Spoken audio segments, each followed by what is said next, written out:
ಇದು ತಮ್ಮ ಬಾಲ್ಯೇ ಏವ ಪಿತ್ರಾದ್ಯಾ ಶಿಕ್ಷೆಯೇವರು ಹರಿಪ್ರಿಯಾ. ನಿಮ್ಮ ಮಕ್ಕಳು ದೊಡ್ಡವರಾಗಿದ್ದರೆ ಮುಂದಿನ ಜನ್ಮಕ್ಕೆ ಅಥವಾ ಮೊಮ್ಮಕ್ಕಳಿಗೆ, ಯಾರಿಗಿನ್ನೂ ಮಕ್ಕಳಾಗಿಲ್ಲ, ಮಕ್ಕಳಾಗೋರಿದ್ದಾರೆ, ಅವರು ಹೀಗೆ ಪ್ಲ್ಯಾನ್ ಹಾಕಿಟ್ಟಿದ್ದಾರೆ. ಈ ವಿಧವಾದ ಶಿಕ್ಷಣೆಯನ್ನು ಕೊಡುವುದು ಅತ್ಯಂತ ಅವಶ್ಯಕ. ಪ್ರಾತರ್ ಪಂಚಹಾಯನೋ ಮಾತ್ರ ಪ್ರಾತರಾಶಾಯ ಯಾಚಿತಃ ನೈಚ್ಛತ್ತದ್ರಚಯನ್. ಅವನು ಪೂಜೆ ಮಾಡಿದರೆ ಅದನ್ನು ಒಳ್ಳೆ ಪ್ರೋತ್ಸಾಹದಿಂದ ನೋಡಿ. ನೀವು ಯಾವುದನ್ನು ಪ್ರೋತ್ಸಾಹನೆ ಕೊಡ್ತೀರೋ ಅದನ್ನು ಮಾಡ್ತವೆ. ಅವು ಟಿ ವಿಯಲ್ಲಿ ಡಿಸ್ಕೋ ನೋಡಿದ್ದನ್ನು ಕುಣಿದ್ರೆ ನೀವು 4 ಜನರನ್ನು ಕರೆದು ತೋರಿಸ್ತೀರಿ, ಆಗ ಅದನ್ನೇ ಹೆಚ್ಚು ಮಾಡ್ತವೆ. ಅವು ಪೂಜೆ ಮಾಡಿದ್ದನ್ನು ನೋಡೋದಕ್ಕೆ ಪುರಸ್ಕಾರ ಮಾಡಿ ಅವು ಪೂಜೆಯನ್ನು ಹೆಚ್ಚು ಮಾಡ್ತವೆ. ಅದು ಡಿಸ್ಕೋ ಚಂದ ಅಂತ ಅವಕ್ಕೆ ಗೊತ್ತಿಲ್ಲ, ಪೂಜೆ ಇದು ನಿಕೃಷ್ಟ ಅಂತ ಗೊತ್ತಿಲ್ಲ. ಪೂಜೆಗೆ ಪುರಸ್ಕಾರ ಸಿಗುವುದಿಲ್ಲ, ಡಿಸ್ಕೋಕ್ಕೆ ಪುರಸ್ಕಾರ ಸಿಗ್ತದೆ, ಕುಣಿತವೆ. ಪುರಸ್ಕಾರ ಕೊಟ್ಟು ಅದರಲ್ಲಿ ಹೆಚ್ಚು ಅದರಲ್ಲಿ ಆಸಕ್ತಿಯನ್ನು ವಹಿಸುವಂತೆ ಮಾಡುವುದು ನಮ್ಮ ಜವಾಬ್ದಾರಿ. ಇಂಥ ಪರಮಾತ್ಮನ ಭಕ್ತನಾದ ಉದ್ಧವ ತನ್ನ ಸ್ವಾಮಿಯಾದ ಪರಮಾತ್ಮನ ಸ್ಮರಣೆ ಮಾಡಿ ಮಾಡಿ ಮಾಡಿ ಮಾಡಿ ಮಾಡಿ ಅವನ ಸೇವೆಯಲ್ಲೇ ಕಾಲವನ್ನು ಕಳೆದು ಜರಸಂಗತಃ, ವಯಸ್ಸಾಗಿದೆ, ಮುದುಕನಾಗಿದ್ದಾನೆ. ಅಂತಹ ಅವನಿಗೆ ದೇವರ ಸ್ಮರಣೆ ಮಾಡಿದ ತಕ್ಷಣಕ್ಕೆ ಆನಂದ ಎಷ್ಟಾಗಲಿಕ್ಕಿಲ್ಲ, ಎಷ್ಟು ಸಂತೋಷವಾಗಿರಲಿಕ್ಕಿಲ್ಲ, ಧ್ಯಾನಮಗ್ನಾಗಿ ಬಿಟ್ಟ. ಮುಗಿದೋಯ್ತು. ದೀರ್ಘಕಾಲದವರೆಗೆ ಧ್ಯಾನದಲ್ಲಿ ಮಗ್ನನಾದ. ಆಮೇಲೆ ನಿಧಾನಕ್ಕೆ ಆ ಅಸಂಪ್ರಜ್ಞಾತ ಸಮಾಧಿಯಿಂದ ಕೆಳಗಿಳಿದು ಹೊರಗೆ ಬಂದು ಇವನ ಜೊತೆಗೆ ಮಾತಾಡ್ತಾನೆ. ಏನು ಹೇಳಿ ನಾನು, ಈ ಯಾದವರು ಜೊತೆಗಿದ್ದ ಕೃಷ್ಣನನ್ನು ದೇವರು ಅಂತ ತಿಳಿಲಿಲ್ಲ. ಪಾಪಿಷ್ಠರಪ್ಪ, ಪಾಪಿಷ್ಠರು. ದೊಡ್ಡವರನ್ನು ದೊಡ್ಡವರು ಅಂತ ತಿಳಿದವರು ಪುಣ್ಯವಂತರು, ದೊಡ್ಡವರನ್ನು ದೊಡ್ಡವರು ಅಂತ ತಿಳಿದೇ ಇದ್ದವರು ಪುಣ್ಯವಂತರಲ್ಲಪ್ಪ. ದುರ್ಭಾಗ್ಯ.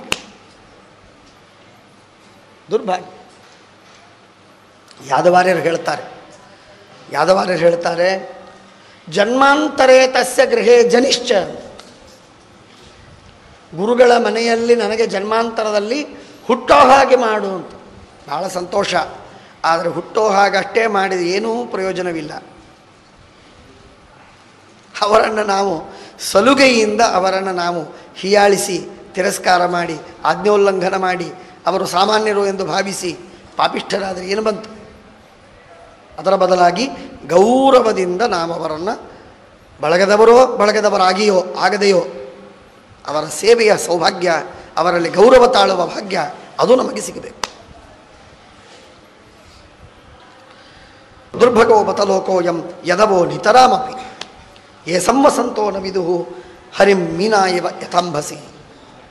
ಭಾಳ ಸುಂದರವಾದಂಥದ್ದು. ಇಂಗಿತಜ್ಞ ಪುರಪ್ರೌಢ. ಬೇಕಾದಷ್ಟಿದೆ ಭಗವಂತನ ಮಾಯೆಯಿಂದಾಗಿ ಅವರಿಗೆ ಕೇವಲ ದೇವರು ಕೃಷ್ಣ ಅಂದರೆ ಅವನಿಗೇನು ಬೆಲೆಯೇ ಇಲ್ಲ. ಹೀಗೆಲ್ಲ ಆಗತಕ್ಕದ್ದಲ್ಲ. ದೇವರು ಅಂತಂದರೆ ಅಷ್ಟು ಗೌರವ ಇರಬೇಕು. ಭಗವಂತ ಪ್ರತಿಮೆ ಪೂಜೆ ಅಂದರೆ ಅಷ್ಟು ಗೌರವ ಇರಬೇಕು. ನೀನೇ ಮಾಡ್ತಿದ್ರು ಕೂಡ ತಿರಸ್ಕಾರ ಮಾಡ್ತಕ್ಕದ್ದಲ್ಲ. ನಾ ಮಾಡ್ತೀನಿ, ಅದೇ ನಮ್ಮದೇ ಇರ್ತದೆ, ಅದಲ್ಲ. ಗೌರವ ಇರಬೇಕು. ಪ್ರದರ್ಶ್ಯ ತಪ್ತ ತಪಸಾಂ ಅವಿತೃಪ್ತದೃಶಂ ನೃಣಾಂ ಅಂತ ಆದಾಯಾಂತರದಾದ್ಯಸ್ತು ಸ್ವಬಿಂಬಂ ಲೋಕಲೋಚನಂ. ಒಂದೊಂದು ವಸ್ತುವನ್ನು ನೋಡಿದರೆ, ಶುಕ್ತಿಯನ್ನು ನೋಡಿ ರಜತ, ಹಗ್ಗವನ್ನು ನೋಡಿ ಹಾವು.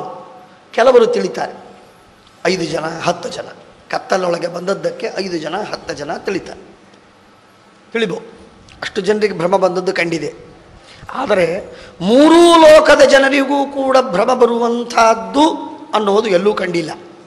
ಕೋಟಿ ಜನರಿಗೆ ಅನಂತ ಜೀವರಾಶಿಗಳು. ಕೆಲವರನ್ನೇ ಬಿಟ್ಟರೆ ಸೇವ್ ಸಮ್, ಕೆಲವರನ್ನು ಬಿಟ್ಟು ಉಳಿದವರೆಲ್ಲರಿಗೆ ಭ್ರಮ. ಅಂಥ ಭ್ರಮವನ್ನು ಒಂದು ಸಲ ನಾನು ಪ್ರಸಂಗದಲ್ಲಿ ನೋಡಿದೆ. ಏನು ಅಂದರೆ, ರಾಜಸೂಯ ಯಾಗ ನಡೀತು. ನಡೆದಾಗ ಶ್ರೀಕೃಷ್ಣನಿಗೆ ಅಗ್ರಪೂಜೆ ಆಗಬೇಕು. ಅಗ್ರಪೂಜೆ ಮಾಡಿದರು, ಪೀಠದಲ್ಲಿ ಕೂಡಿಸಿದರು, ಗೌರವವನ್ನು ಮಾಡಿದರು. ಆಗ ಎಲ್ಲರೂ ಮಾತಾಡಿಕೊಂಡದ್ದೇನು ಅಂತಂದರೆ, ಬ್ರಹ್ಮದೇವರು ಏನೊಂದು ಸುಂದರವಾದಂತಹ ನಿರ್ಮಾಣವನ್ನು ಮಾಡುವುದಕ್ಕೆ ಹೊರಟಿದ್ದಾರೋ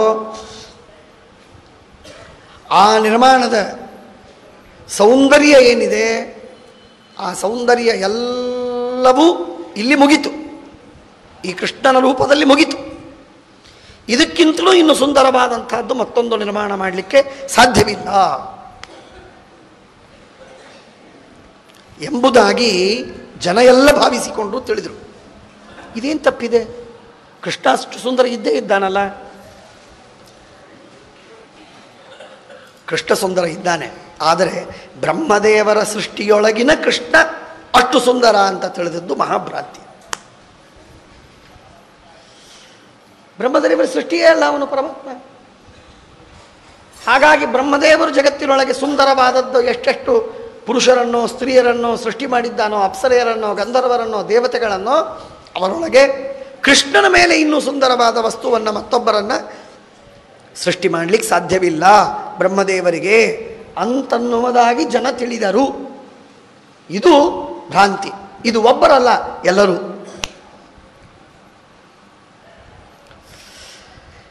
ಇಲ್ಲೆಲ್ಲ ಬೇಕಾದಷ್ಟು ಚರ್ಚೆಗಳಿವೆ.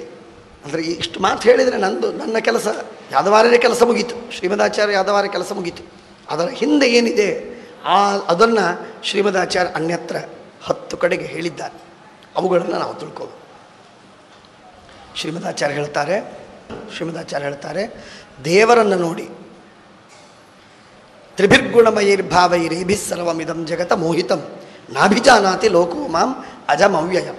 ನಾನು ಅನಾದಿ ನಿತ್ಯ ಅಪ್ರಾಕೃತ ಎಂಬುದಾಗಿ ಜನರಿಗೆ ಗೊತ್ತಿಲ್ಲ. ಯಾರಿಗೆ ಗೊತ್ತಿಲ್ಲ? ಅಪರೋಕ್ಷ ಜ್ಞಾನಿಗಳಲ್ಲದವರಿಗೆ ಗೊತ್ತಿಲ್ಲ. ಅಪರೋಕ್ಷ ಜ್ಞಾನಿಗಳಿಗೆ ಅವರಿಗೂ ಕೂಡ ಅಪರೋಕ್ಷ ಜ್ಞಾನದ ತಿರೋಧಾನವಾದಾಗ ಗೊತ್ತಿಲ್ಲವರಿಗೆ. ಹೀಗೆ ಈ ರೀತಿಯಾಗಿ ಭಗವಂತನ ವಿಷಯದಲ್ಲಿ ದೊಡ್ಡ ಭ್ರಮ ಬಂದದ್ದನ್ನು ನಾನು ನೋಡಿದ್ದೇನೆ. ಆ ಪರಮಾತ್ಮ ನನ್ನನ್ನು ಕರೀತಿದ್ದ, ಉದ್ಧವ ಬಾರೋ, ಅವರು ಜರಾಸಂಧಾದಿಗಳು ನಮ್ಮ ಮೇಲೆ ದಾಳಿ ಮಾಡಿದ್ದಾರೆ, ಏನು ಮಾಡಬೇಕೀಗ ಅಂತ ಹೇಳಿ ವಿದುರನಿಗೆ ರಾಜನೀತಿಯ ವಿಷಯದಲ್ಲಿ ಪ್ರಶ್ನೆ ಕೇಳೋ. ಅದನ್ನು ನೋಡಿದರೆ ನನಗೆ ಇಷ್ಟು ದುಃಖವಾಗ್ತಿತ್ತು. ನನಗೆ ಸರ್ವಜ್ಞನಾದ, ಸರ್ವೋತ್ತಮನಾದ, ಸರ್ವಾಂತರ್ಯಾಮಿ, ಸರ್ವಕರ್ಮ ಸಾಕ್ಷಿಯಾದ ಪರಮಾತ್ಮನ ನನ್ನನ್ನು ಕರೆದು ಏನು ಮಾಡಬೇಕು ಅಂತ ಕೇಳ್ತಾನಲ್ಲ, ರಾಜನೀತಿಯನ್ನು ಕೇಳ್ತಾನಲ್ಲ.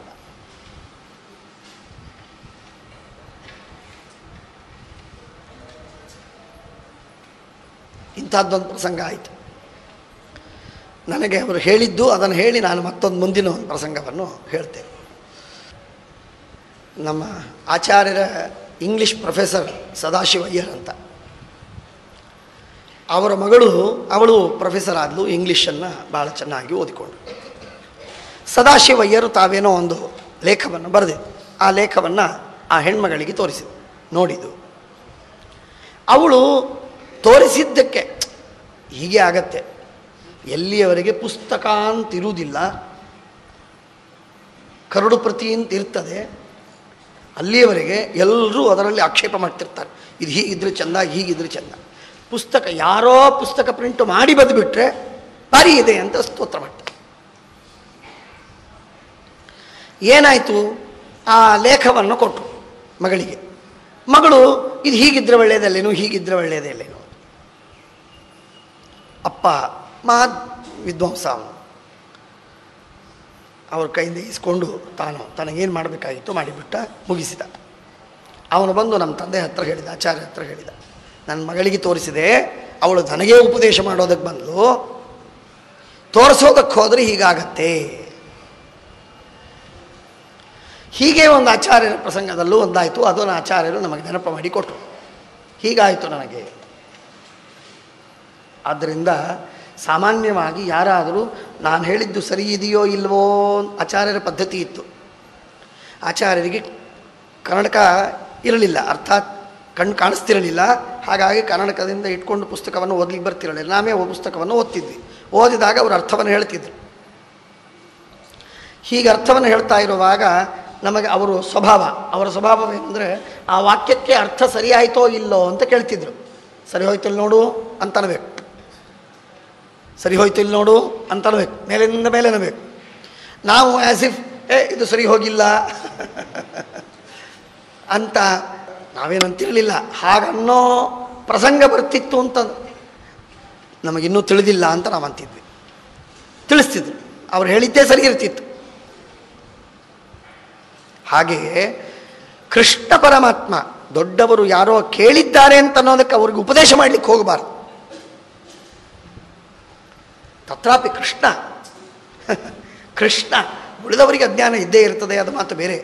ಕೃಷ್ಣ ಸರ್ವಜ್ಞ, ಅವನು ಕೇಳಿದ್ದಾನೆ ಅಂತ ತಕ್ಷಣಕ್ಕೆ ಅವನಿಗೆ ಉಪದೇಶ ಮಾಡೋದೆ. ಅವನು ಕೇಳಿದ್ದರಿಂದ ನನಗಿಷ್ಟು ದುಃಖವಾಗ್ತಿತ್ತು. ಯಾಕೆ ಭಗವಂತ ನಮಗೆ ಕೇಳ್ತಾನೆ? ಮೊದಲೇ ಮೋಹಪಾಶದಲ್ಲಿ ಬಿದ್ದು ಒದ್ದಾಡ್ತಿದ್ದೇವೆ, ನಮಗೆ ಯಾಕೆ ಇನ್ನು ಮತ್ತೆ ಅವನ ಪ್ರಶ್ನೆ ಕೇಳ್ತಾನೆ? ನಮಗೆ ಮತ್ತಷ್ಟು ಪಾಪವನ್ನು ಮಾಡ್ತೇವೆ ನಾವು. ಮಾಂ ಖೇದಯತ್ತೇದ ದಜಸ್ಯ ಜನ್ಮ ವಿಡಂಬನಂ ಯದ್ವಸುದೇವಗೇಹೇ ವ್ರಜೇ ಚ ವಾಸೋ ಅರಿಭಯಾದಿವಸ್ವಂ ಪುರದ್ಯವತ್ಸೀತ್ಯದನಂತ ವೀರ್ಯ.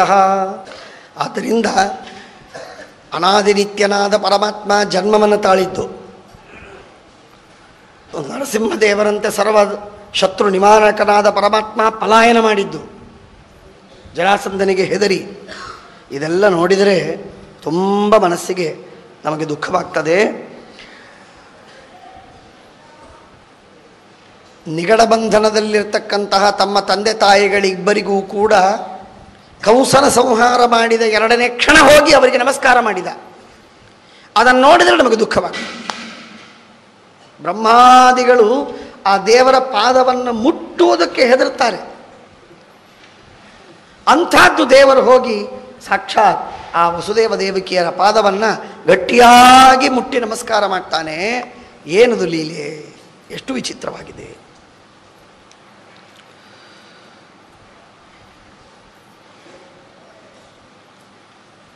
ಇತ್ಯಾದಿ ಅನೇಕ ಮಾತುಗಳನ್ನು ಹೇಳ್ತಾ ಇದ್ದಾರೆ. ತಥೈವ ಚಾನ್ಯೇ ನರಲೋಕವೀರ ಯಾಹವೇ ಕೃಷ್ಣ ಮುಖಾರವಿಂದಂ ನೇತ್ರೈ ಪಿಬಂತೋ ನಯನಾಭಿರಾಭಂ ಪಾರ್ಥಾಸ್ತ್ರಪೂತಾ ಪದಮಾಪುರಸ್ಯ. ಯಾದವಾರ್ಯರು ಇಲ್ಲೊಂದು ಮಹತ್ವದ ಒಂದು ಅಂಶವನ್ನು ಹೇಳ್ತಾರೆ, ಬಹಳ ಮಹತ್ವದ ಒಂದು ಅಂಶವನ್ನು ಹೇಳ್ತಾರೆ. ಭಾಗವತದಲ್ಲಿ ಹೇಳಿದ್ದನ್ನು ಸೂಚನೆ ಮಾಡಿಬಿಡ್ತಾರೆ. ಕರ್ಣಾದಿಗಳು ಅರ್ಜುನನ ದ್ರೋಹವನ್ನು ಮಾಡಿದರು, ಭೀಮಾದಿಗಳ ವಿರೋಧವನ್ನು ಮಾಡಿದರು, ದ್ರೌಪದಿಗೆ ಅವಮಾನ ಮಾಡಿದರು. ಈ ಎಲ್ಲ ಪಾಪ ಬಂತು. ಈ ಪಾಪದಿಂದ ಕರ್ಣಾದಿಗಳಿಗೆ ಮುಕ್ತಿ ಸಿಕ್ತೋ ಇಲ್ಲೋ? ಅದಕ್ಕೆ ಅವರು ತಪಸ್ಸು ಮಾಡಿದ್ರಾ? ಸ್ವರ್ಗದಲ್ಲಿ ಮಾಡಿದ್ರಾ? ಯಾವಾಗ ಮಾಡಿದರು? ಅದೇನು? ಅಥವಾ ಅದು ಆನಂದರಹಾಸಕ್ಕೆ ಕಾರಣವಾ? ಅದಕ್ಕೆ ಶಾಸ್ತ್ರ ಹೇಳ್ತದೆ, ಆ ಕರ್ಣಾದಿಗಳವರೆಲ್ಲರೂ ಕೂಡ ಮಾಡಿದ ಪಾಪವನ್ನು ಪರಿಹಾರ ಮಾಡಿಕೊಳ್ಳುವುದಕ್ಕಾಗಿ ಅಲ್ಲದಿದ್ದರೂ, ಆ ಅನುಸಂಧಾನವಿಲ್ಲದಿದ್ದರೂ ಸಾರಥ್ಯವನ್ನು ಮಾಡುವ ಕೃಷ್ಣನನ್ನು ಕಣ್ಣಿಂದ ನೋಡಿ, ತುಂಬ ಭಕ್ತಿಯಿಂದ ನೋಡಿ ಒಂದು ಕಡೆಗೆ, ಇನ್ನೊಂದು ಕಡೆಗೆ ಆ ಅರ್ಜುನ ಬಿಟ್ಟ ಬಾಣವನ್ನು, ಭಗವಂತನ ಆಜ್ಞೆಯಿಂದ ಅರ್ಜುನ ಬಿಟ್ಟ ಬಾಣವೇನಿತ್ತೋ ಆ ಬಾಣದಿಂದ ದಂಡಿತರಾದರು.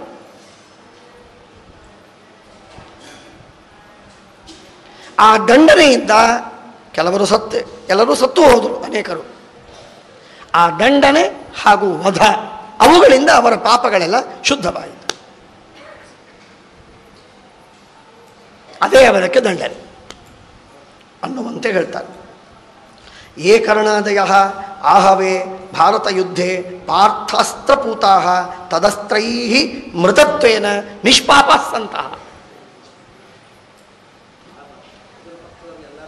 ಎಲ್ಲರಿಗೆ ಸಮಸ್ಯೆ ಇದೆ, ಇದು ಭಾಳ ದೊಡ್ಡ ಸಮಸ್ಯೆ ಇದೆ. ಇದರ ಮೇಲೆ ಇನ್ನೂ ಚರ್ಚೆಗಳು ಕೋಟಿಕ್ರಮಗಳೆಲ್ಲ ಇವೆ. ಆದರೆ ಇದು ಒಂದು ಭಾಗ. ಯಾವ ಪಾಪ ಹೋಯಿತು ಅಂತನ್ನೋ ಮಾತು ಮತ್ತೆ ಬೇರೆ, ಆದರೆ ಹೋಯಿತು ಅಂತನ್ನೋದು ಮಾತ್ರ ಸತ್ಯ. ಇತ್ಯಾದಿಯಾಗಿ ಭಗವಂತನ ವಿಷಯದಲ್ಲಿ ಹೇಳಿ ಬೇಕಾದಷ್ಟು ಮಾತುಗಳನ್ನು ಹೇಳ್ತಾರೆ. 11 ವರ್ಷಗಳವರೆಗೆ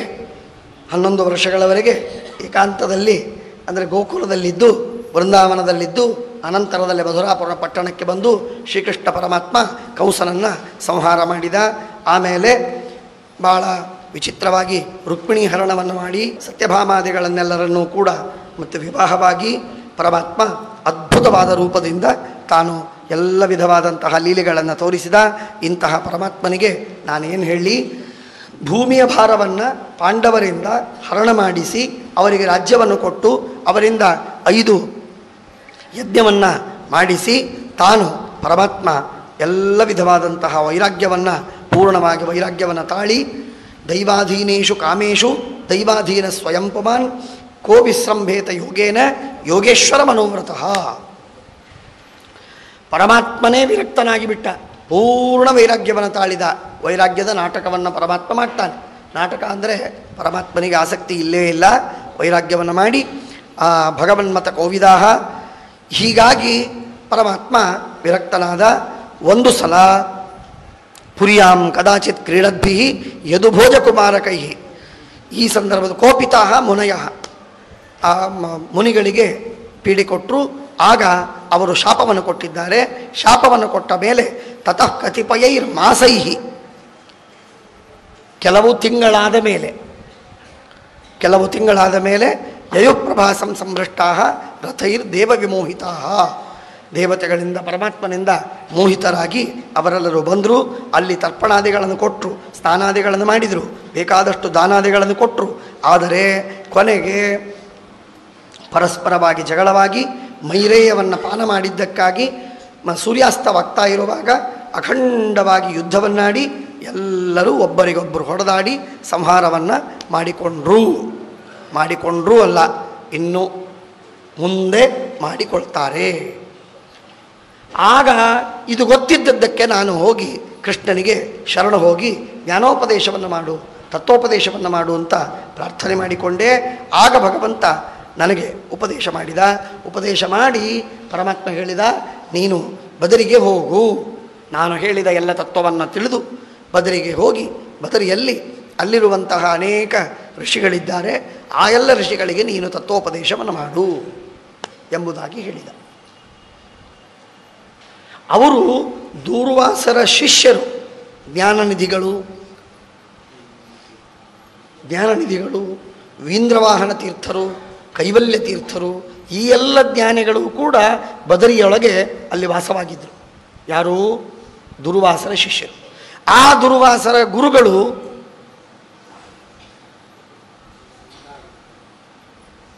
ಸನಕಾದಿಗಳು.